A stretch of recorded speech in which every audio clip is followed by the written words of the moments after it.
My liver was collapsing and I didn't know it.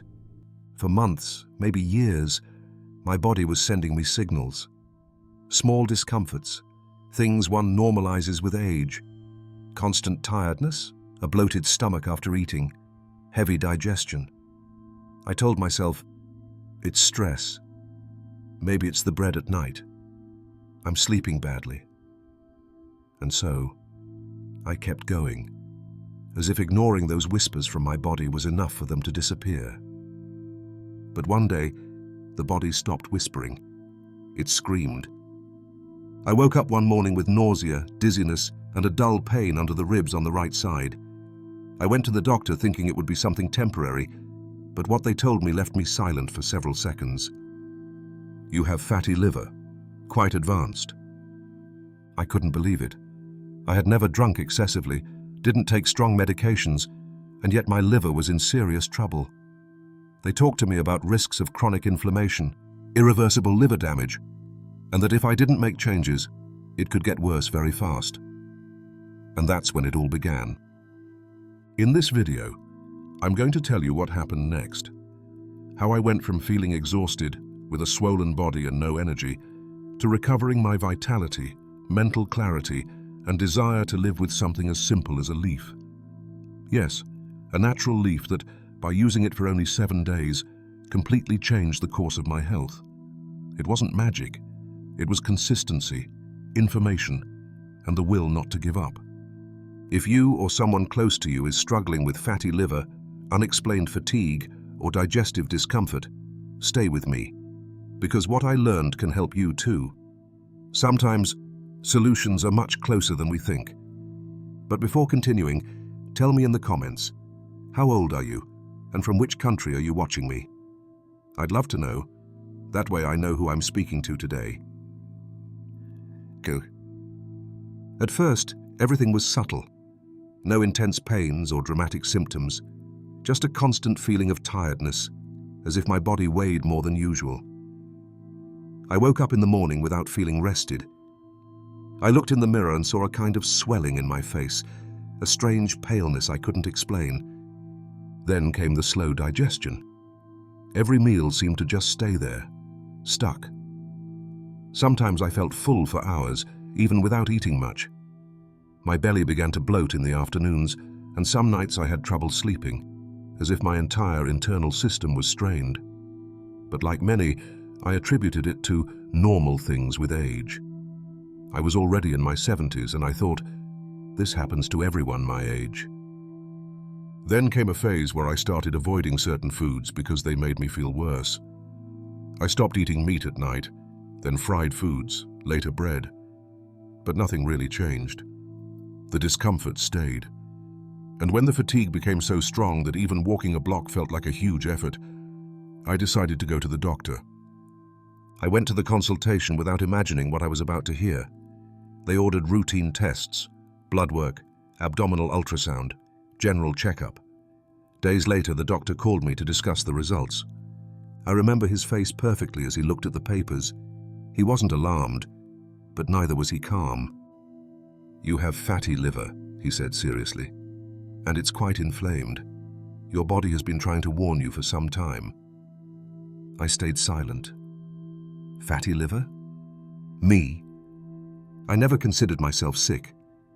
I always ate homemade food, although I admit bread and sweets were my weakness. But was that enough to damage such a vital organ? I had no fever, no sharp pain, and yet my liver was at its limit. That was the hardest part to accept, understanding that an organ can suffer without you realizing it, that it doesn't need to hurt to be failing. That's when I understood that the body, even in silence, speaks. The problem is, we almost never listen in time. Symptoms I ignored, and common mistakes I made. After receiving the diagnosis, I started looking back, remembering all those little signals that now were impossible to ignore. For a long time, I lived with a kind of persistent fatigue. It wasn't the tiredness that comes after a busy day, no. It was a constant feeling of running on half power. I had trouble getting going in the morning, and after lunch, I felt like shutting down. I needed to sit down even though I hadn't done any really demanding physical activity. My digestion became slow, heavy, uncomfortable. I felt like food wasn't moving. My abdomen often bloated, and my clothes started to feel tight, even though my weight hadn't changed. I saw all this as normal things, consequences of age, stress, or poor sleep. But they weren't. And meanwhile, I kept making mistakes. One of the worst was thinking some foods were harmless. My typical breakfast: coffee with white bread and something sweet, sometimes toast with butter or cheese, nothing fried, nothing extreme. But I did this every day. White bread, jams full of sugar, cold cuts on weekends. And at night, the same: soup and a good portion of bread to feel full. What I didn't know was those invisible fats were feeding the silent disease already growing in my liver. Sedentary lifestyle was another problem I ignored. I've always been a calm person. I stopped walking often after retirement and got used to staying home, sitting, reading, or watching TV. I thought nothing would happen as long as I ate light. But that wasn't enough. The body needs movement, and I had denied it for years. I also made the mistake of self-medicating. I took painkillers when I had discomfort, antacids after heavy meals, and supplements without prior tests.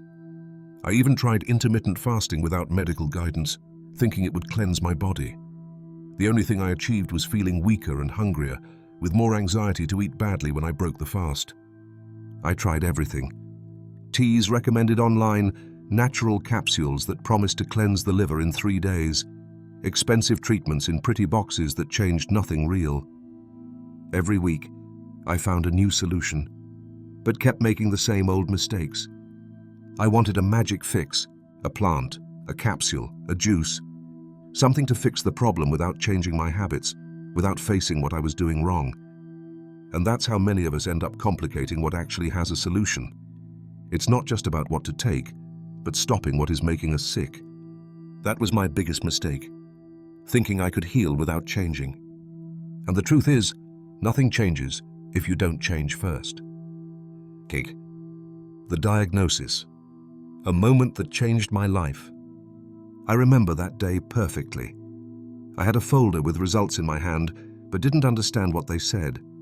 I thought it would be mild, maybe advice to eat a little better, lower sugar, nothing serious. I sat in front of the doctor, expecting those soft words sometimes used not to alarm too much, but it wasn't like that. He looked me in the eyes, then down at the papers, took a deep breath and said, "You have fatty liver, and not in a mild stage." I was silent, didn't know what to say. He continued, "This is not something you can ignore.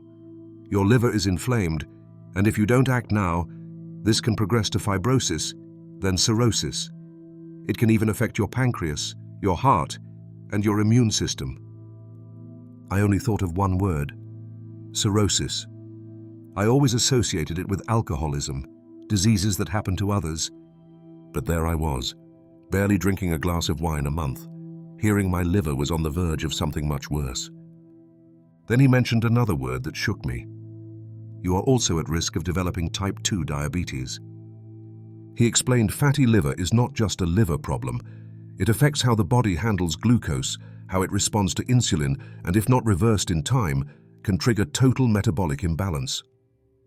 I stayed silent. My pride hurt more than my body. Then came the phrase I will never forget: "You don't have much room for error." It was hard but necessary. It wasn't a threat. It was truth spoken without anesthesia. My body had tolerated years of bad habits. My liver had endured silently. But it couldn't anymore. The next step would be irreversible. I felt fear. Of course I did. Also guilt, for not paying attention, for minimizing symptoms, for ignoring my body for so long. But more than fear, I felt something even stronger: urgency. The need to do something now, to not wait for things to get worse, to not become another statistic among millions living with inflamed liver without knowing it. I left that consultation with a decision. I wasn't going to give up, not without fighting, not without trying to reverse the damage. And what I discovered next changed my life. Because the solution didn't come in a pill or a clinic. It came from something much simpler and more powerful than I ever imagined. The search between fatigue, frustration, and hopelessness. After the diagnosis, I left the doctor's office determined to change my life. I promised myself I would do whatever it took, and at first, I did. I started a strict diet, eliminated fried foods, sugar, cold cuts, white bread. I began reading labels, measuring portions, drinking more water. I even tried walking every day. I also tried natural supplements promising to cleanse the liver. Green capsules, pills with complicated names, extracts that cost me quite a bit. Bought books, watched videos, followed all kinds of advice. But over time, something broke. The problem wasn't the diet. The problem was the fatigue. My body didn't respond. I woke up feeling the same or worse. Energy didn't come back. Walking more than 15 minutes was hard. Climbing stairs left me breathless. Every day was a struggle. And when you don't see results, when you try so hard and don't improve, motivation starts to crumble. One afternoon, after several weeks of doing everything right, I had a relapse. I was frustrated, tired and hungry. I opened the pantry, and there it was, that soft white bread I loved so much. I looked at it for a few seconds and ate it. Then came the cheese. Later, a piece of cake I had saved for a visitor. It wasn't a binge, but enough to make me feel defeated. That night, I didn't sleep well, not because of my stomach, but because of conscience. I thought, what's the point of all this? What if it's already too late? What if the damage is done and can't be reversed? For days, I felt that way. Tired, disappointed, doubting if I should keep fighting. And right then, someone told me about a leaf that, according to him, helped reduce liver inflammation, improve digestion, and cleanse the body naturally. At first, I didn't pay much attention. I thought it was just another home remedy everyone recommends but no one proves. I thanked him politely but didn't give it much thought. However, something kept lingering. Not what he said, but how he said it. That man was 80 years old, spoke calmly and firmly. It was clear he wasn't repeating something he read online. He said it because he lived it. His skin, his energy, his mental clarity. Everything about him seemed to reflect vitality. So, a few days later, I dared to try. I looked for more information, asked exactly how he used it, how long, how often, and prepared my first infusion. Skeptical, yes, but also with a pinch of hope. The same hope I thought I had lost. I didn't know then that this leaf would completely change the course of my health, and that in just 7 days, my body would show me signs I hadn't felt in a very, very long time.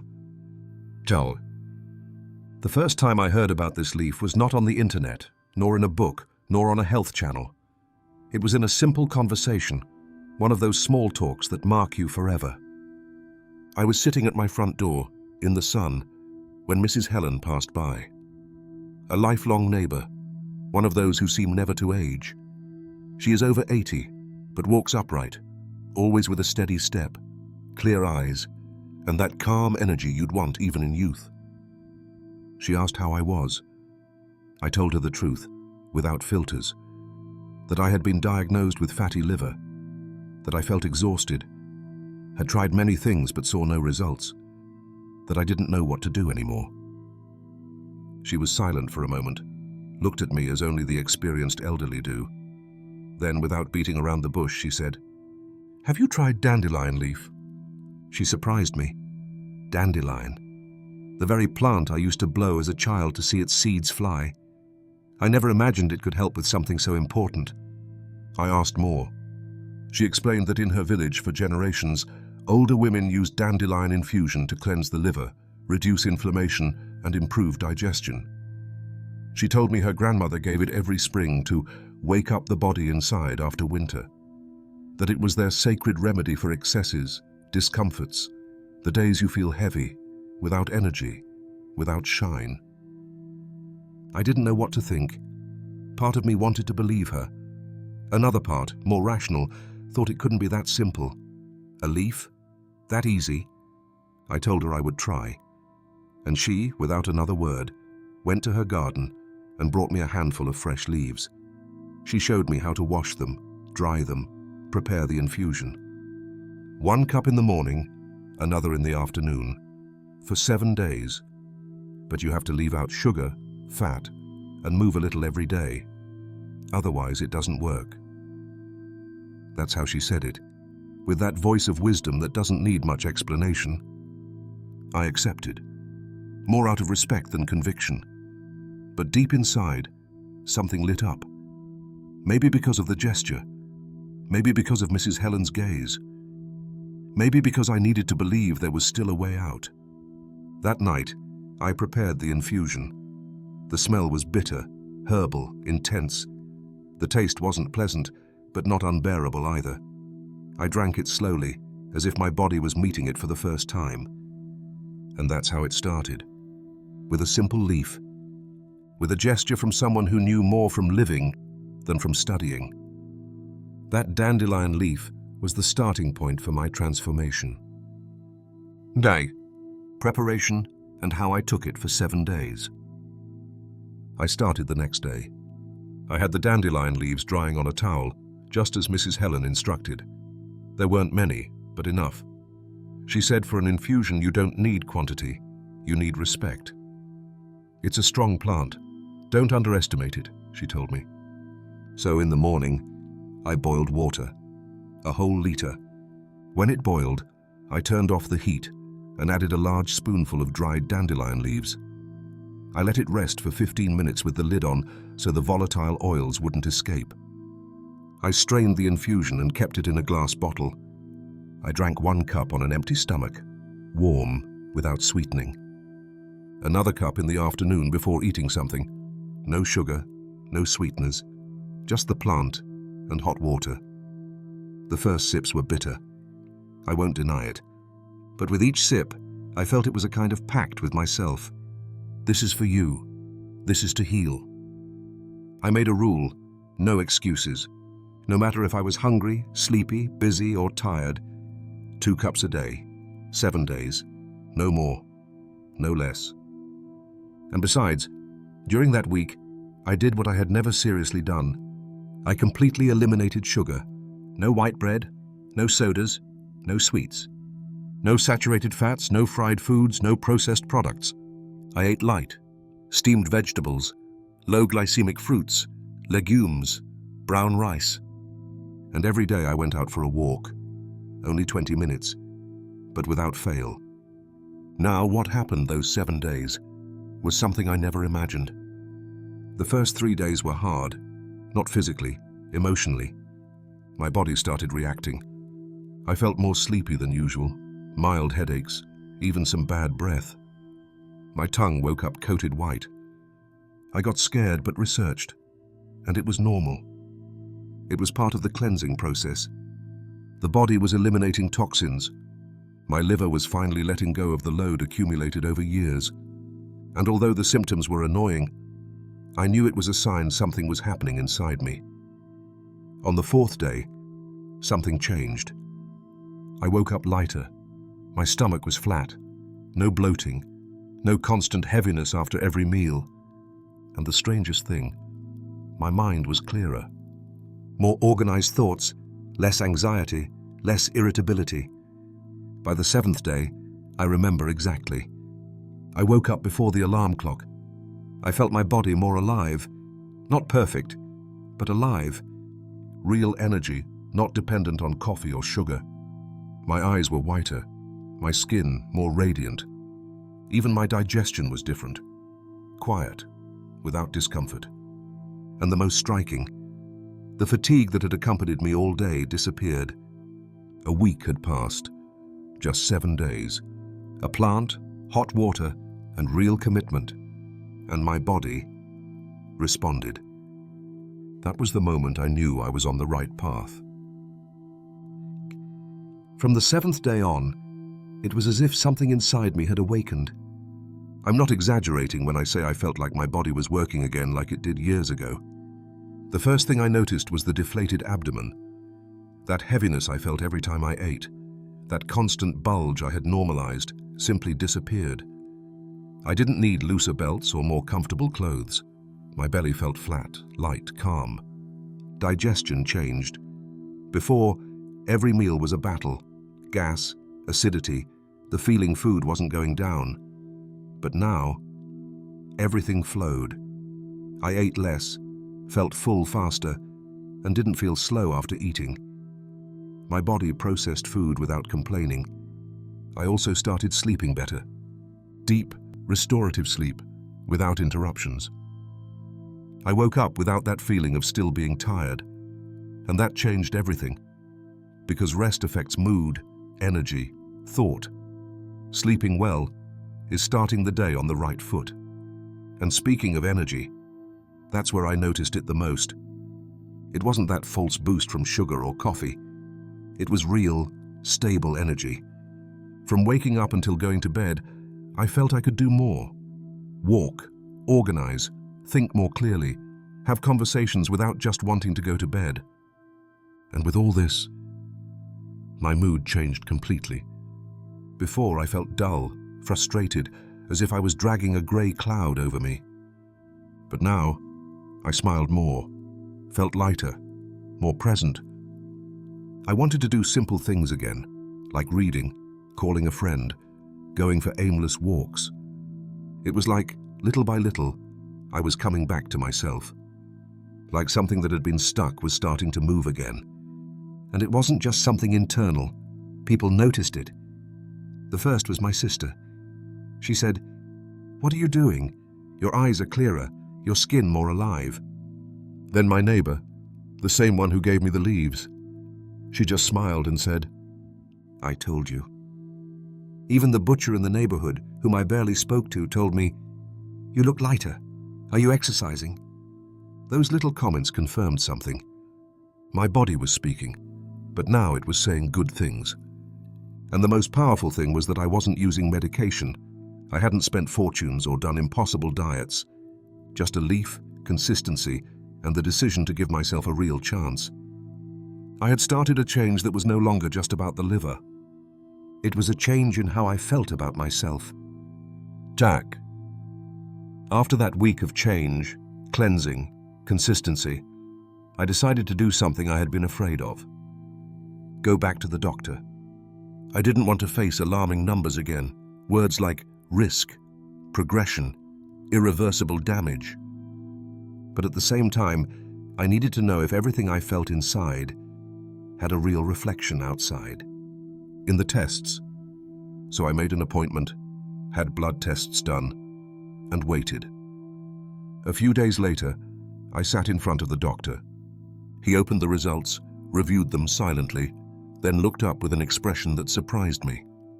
A mix of surprise, relief, and curiosity.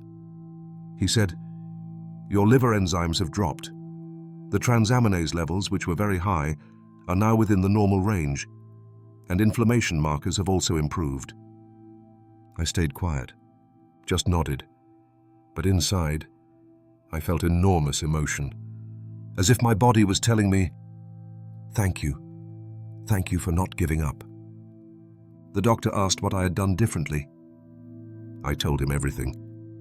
Told him about Mrs. Helen, dandelion, the infusion twice a day, 7 days without sugar, fried food, no excuses. He listened carefully, then said something that stayed with me. "Look, what you did doesn't replace medical treatment, and no plant works magic. But there is something that does work. Discipline, real commitment, the decision to change. If this leaf was the push to do that, then it was valuable." And he was right. Dandelion is not a miracle. It won't cure a disease if you keep eating badly, sleeping poorly, and filling your body with toxins. It's not a direct ticket to health. But if taken with awareness, it can help, support, open the way. That said, the doctor was also clear about something important. Not all bodies react the same. What helped you might do nothing for someone else, or even harm them if they have certain conditions.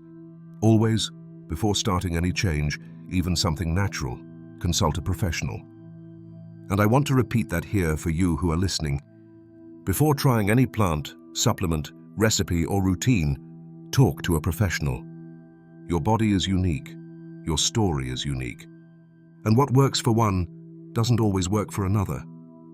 What is universal is the underlying truth. Health is not bought. It's built, day by day, choice by choice. And in my case, that construction started with a leaf, with an infusion, with a decision. Today, as I record this message, several months have passed since that week I started with dandelion leaf. And you know what? I never felt like before again. That heaviness, that constant fatigue, the feeling that something inside me was silently failing, is gone. It wasn't a magic cure. It was a new beginning. And although I no longer drink the infusion every day, I still use it periodically. When I feel I'm straying from the path, when I overeat, when I sleep badly, when I'm more sedentary than usual, that's when I go back to it. And it reconnects me. But the most important thing wasn't the plant.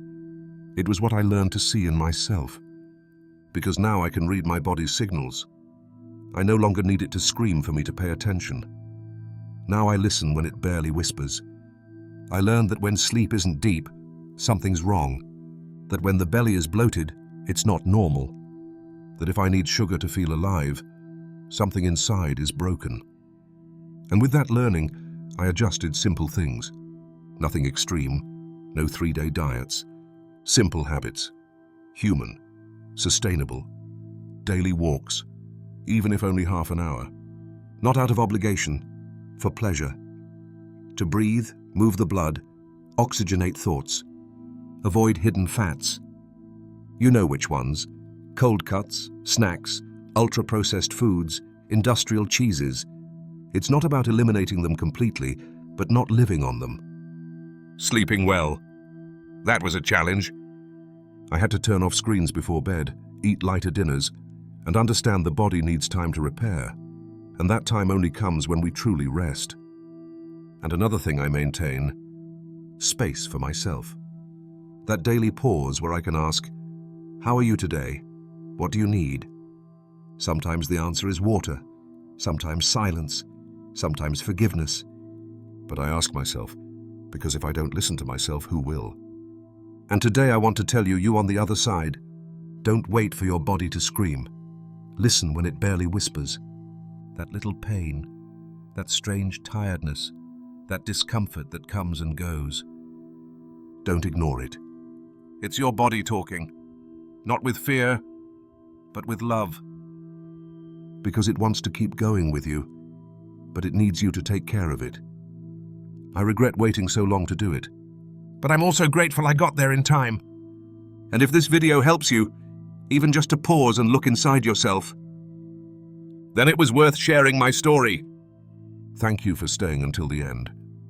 If it helped you, please like and leave a comment to help me reach more people. See you next time and take care.